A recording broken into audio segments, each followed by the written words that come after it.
O equipo do IES de Becerreá na categoría de bacharelato e o Colexio Plurilingüe San José CEC de Lugo na modalidade de ESO resultaron gañadores da 9ª edición de Parlamento Xove.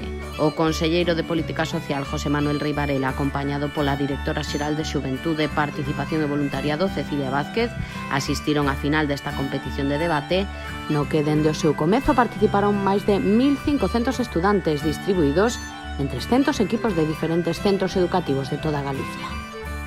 Neste formato que tienes que defender as dúas posturas, aprendes a valorar as dúas. E tamén, o que dixo o compañero antes, a mirar con máis perspectiva, non centrarte só nun punto.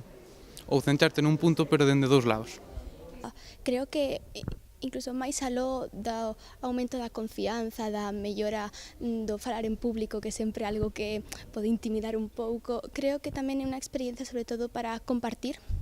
Coñecimos a xente increíble que non pensamos que fora haber tanta complicidade entre distintos equipos, porque ao final somos rivais. Trátase dunha competición de debate que organiza a Consellería de Política Social. Os obxectivos desta iniciativa son fomentar o diálogo como ferramenta para argumentar razoadamente as ideas propias, a tolerancia e o respecto polas ideas dos demais, así como potenciar as habilidades lingüísticas dos participantes. Apréndese moito nas aulas, pero hai que aprender moito da vida. Por iso, dialogar. Por iso, soster pronunciamentos diferentes por parte duns e outros enriquece a todos, non? Ese é a mellor conclusión deste Parlamento Xove.